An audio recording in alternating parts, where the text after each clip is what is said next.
Hello friends, welcome to my little paradise. ഇന്ന് ഞാൻ adenium പ്ലാന്റുമായിട്ടാണ് വന്നിട്ടുള്ളത്. അപ്പോൾ ഇതൊക്കെ ഞാൻ സെയിലിന് വേണ്ടി വാങ്ങിയ അഡേനിയം പ്ലാന്റ്സ് ആണ്.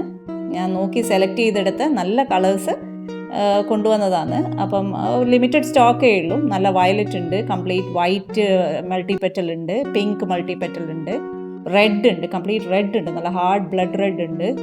അപ്പോൾ ഇങ്ങനെ കുറച്ച് പ്ലാന്റ്സ് ഞാൻ സെലക്ട് ചെയ്ത് വന്നു സെയിലിന് വേണ്ടിയിട്ട്. അപ്പോൾ ഇന്നത്തെ നമ്മളെ വീഡിയോൻ്റെ വിഷയം എന്ന് പറയുന്നത് ഈ അഡേനിയം പ്ലാന്റിൻ്റെ സ്റ്റെമ്മ് നമ്മൾ വീട്ടിൽ നട്ട് കഴിഞ്ഞാൽ ചില സമയം അത് അങ്ങനെ നീണ്ടങ്ങ് പോവും. അത് നമുക്ക് പിന്നെ ഇതുപോലെ സ്റ്റെമ്മ് തടിച്ച് കിട്ടൂല, അടിവശം സ്റ്റെമ്മ് തിക്കായി കിട്ടൂല.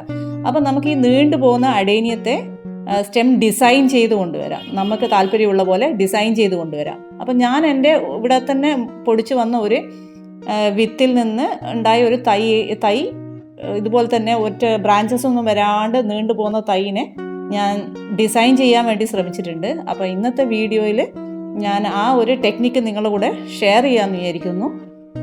അപ്പം വീഡിയോയിലേക്ക് കടക്കാം. ഇത് ഞാൻ ഒരു വർഷം മുമ്പ് ഡിസൈൻ ചെയ്യാൻ ശ്രമിച്ച ഒരു അഡേനിയമാണ്. ഇതിൻ്റെ നിങ്ങൾക്ക് കാണാം, സ്റ്റെമ്മ് ഞാൻ കട്ട് ചെയ്തിട്ട് അതിനെ ഇതുപോലെ ഫ്ലവർ ഷേപ്പിൽ താഴ്ത്തി. ഒരുപാട് ഹൈറ്റിൽ വളർന്നു പോയതാണ്, ഇതുപോലെ അങ്ങ് വളർന്നു പോയ പ്ലാന്റാണ്.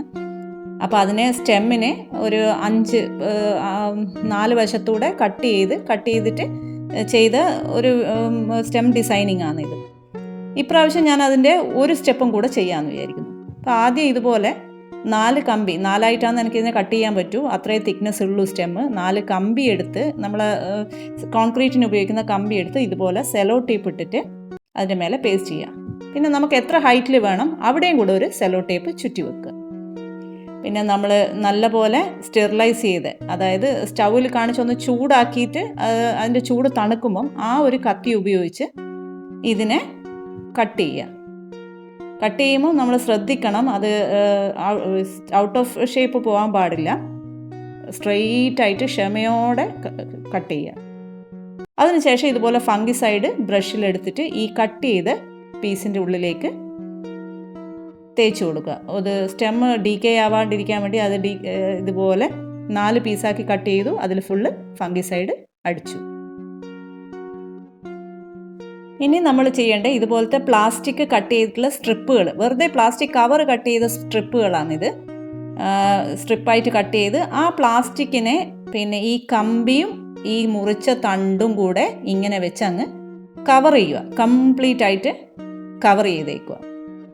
അതെന്ന് വെച്ചാൽ ഇപ്പോൾ തണ്ട് എക്സ്പോസ് ആയിട്ടാണുള്ളത്, അപ്പോൾ അത് അങ്ങനെ വെക്കാൻ പാടില്ല, ഉണങ്ങിപ്പോവാനുള്ള ചാൻസസ് ഉണ്ട്. അപ്പോൾ അതിനെ കവർ ചെയ്ത് വെറുതെ പ്ലാസ്റ്റിക് കവറിനെ സ്ട്രിപ്പുകളായി മുറിച്ച് ഇതുപോലെ വൈൻഡ് ചെയ്ത് കവർ ചെയ്ത് വെച്ചേക്കുക.